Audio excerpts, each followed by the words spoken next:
নমস্কার বন্ধুরা, শুরু করছি আমার এক নতুন পথ চলা শুরু করছি রবীন্দ্র এবং নজরুল সন্ধ্যা নিয়ে। বিশ্বকবি রবীন্দ্রনাথ ঠাকুরের জন্ম দিবস উপলক্ষে এবং কাজী নজরুল ইসলামের জন্মদিন উপলক্ষে একটা সুন্দর সন্ধ্যা ছোট্ট ছোট্ট কয়েকটি ফুলকে নিয়ে আপনাদের সামনে উপস্থাপন করতে চলেছি।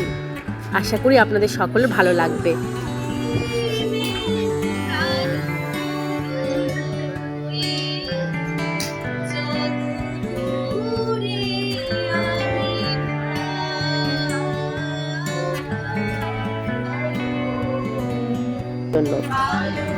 আজকে একটা ছোট ব্লকের মাধ্যমে আপনাদের সামনে তুলে ধরবো ছোট্ট ছোট্ট কচিকাচাদের এবং আমার সম্মিলিত প্রয়াসে রবীন্দ্রনাথ এবং নজরুল জয়ন্তী উপলক্ষে একটা সুন্দর সন্ধ্যা।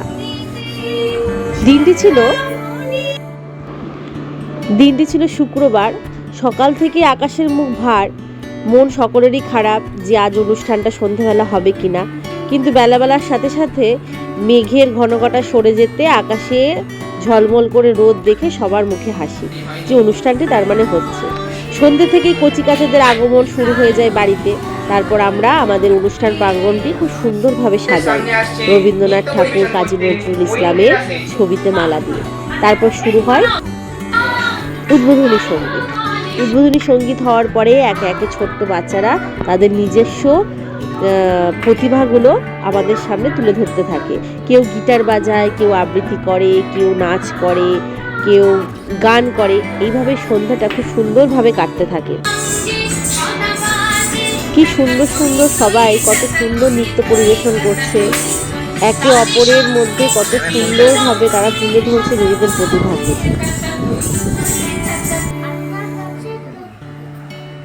আর এটি হলো সব থেকে কনিষ্ঠতম একজন সদস্য, যে কিনা তার মনের জোরে অনেক দূর এগোতে চায়।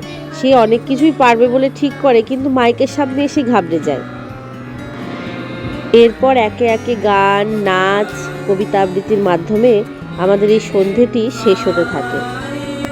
বলে আশীর্বাদ করবেন এই ছোট্ট ছোট্ট ফুলগুলো যেন জীবনে অনেক বড় হতে পারে, অনেক দূর এগোতে পারে। সুন্দর কাটানো একটি সন্ধ্যা। আপনারা জানাতে ভুলবেন না আমাদের অনুষ্ঠানটি কেমন লাগলো এবং আমাদের সবাইকে উৎসাহ দিয়ে আরও এগিয়ে যাওয়ার জন্য অনুপ্রেরণা জাগাবেন। ধন্যবাদ।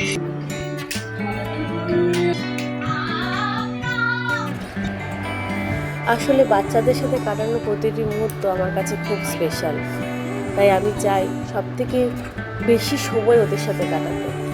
আজ এটুকুনি থাক, খুব তাড়াতাড়ি আবার নতুন কিছু নিয়ে আপনাদের সামনে চলে আসবো। ধন্যবাদ সবাইকে।